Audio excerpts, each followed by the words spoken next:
Hey everyone, it's Ben Hardy here, and in today's video, I'm going to be reviewing a V6 Camaro. Before we get in this video, I want to give a huge shout out and thank you to the Jerry Signer Chevy here in Salt Lake City, Utah for giving me some time with this Camaro. I'm going to include a link to the website in the description down below so you can check out what they have currently. And then on a side note, if you want to save time and money the next time you purchase a car, link to my car buying guide in the description down below. Let's get into it.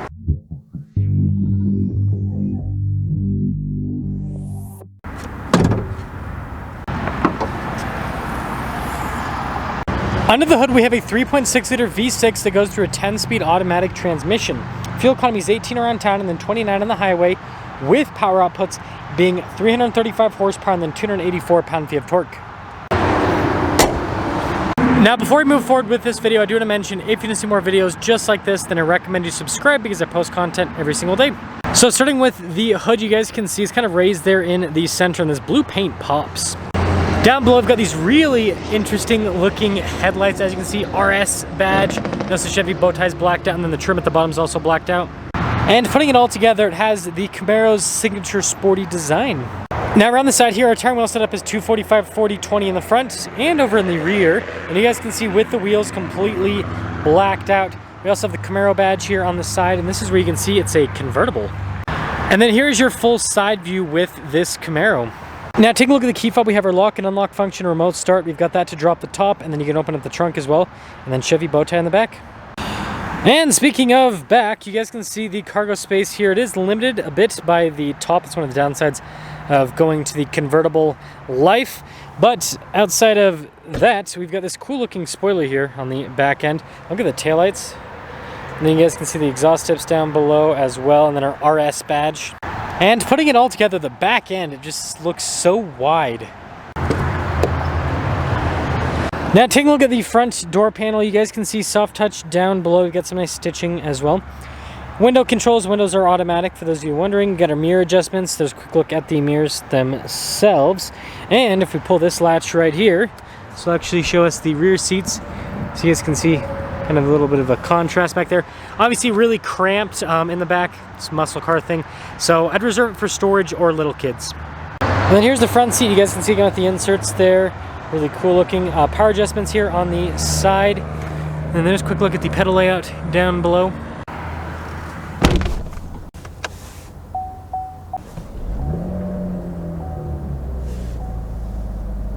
Now taking a look at the steering wheel, soft touch all around. We've got practical controls in the front like our cruise control. We've got our controls for center stack, voice command controls, volume controls as well.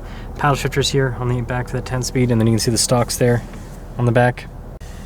And then here is the gauge cluster, mostly analog. We do have a little screen there in the center, which you can see different bits of info on the car. And then we also have our drive modes we can go through. So obviously you're gonna want to do snow ice mode all the time. Just kidding. There you go. Now in reverse, we do have a backup camera with trajectory lines. And then as for the rest of the infotainment system, response time with the screen itself is really good. It has Apple CarPlay and Android Auto. I almost said it has Apple Android or something like that.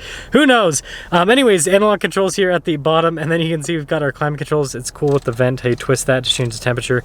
Fan speed there on the other side. Shifter for that 10-speed automatic transmission.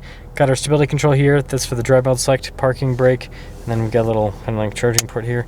A couple cup holders, and then yeah, cool center console. Nice padding here on the top. And then there's more on the dash. And you guys can see with the glove box.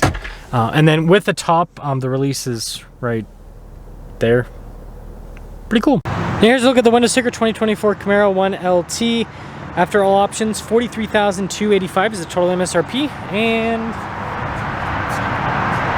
let's see how it drives.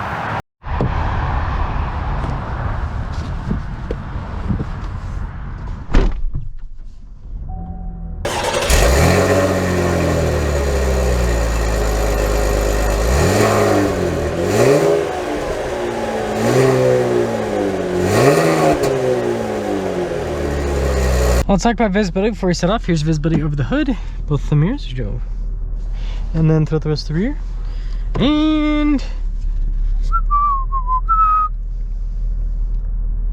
let us set off through our secret passage.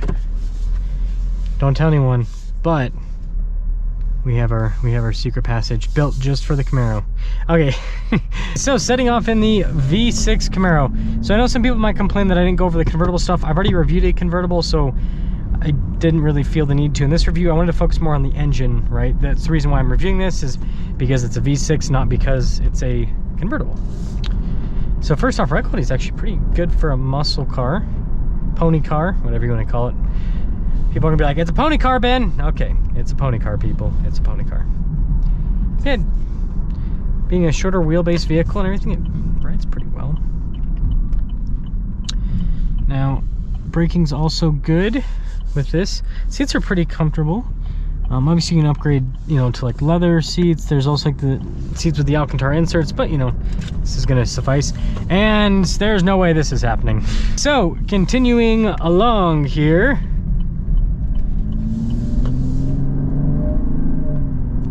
V6 has an interesting sound. I'm gonna pop it into the manual mode.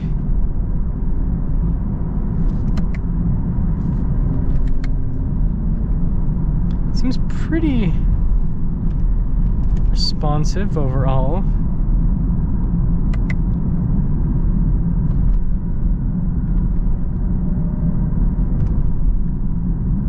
Kind of interesting.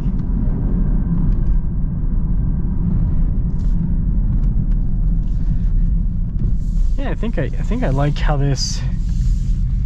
I like how this drives so far.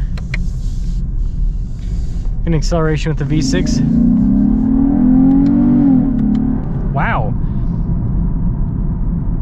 That's got more juice than I thought it would have, to be honest. I'm just, yeah.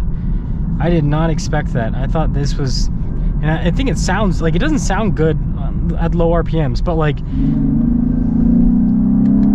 once you get into the higher RPMs, it sounds really, really good. Okay, so, summing things up here with the V6 Camaro.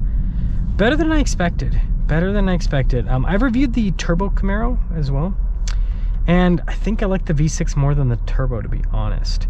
And the reason for that is neither of them are like super powerful, right? For a pony car, right? If you want power, you go up to the V8 powertrain. But this has more character than the 4-cylinder. It's got just the fact that like it wants to get revved out and all that kind of stuff. It's got more character, so that's why I like this. It feels about as quick as the 4-cylinder, but it has way more character, so it's kind of like that's where you're winning. Let me know your thoughts here on the V6 Camaro.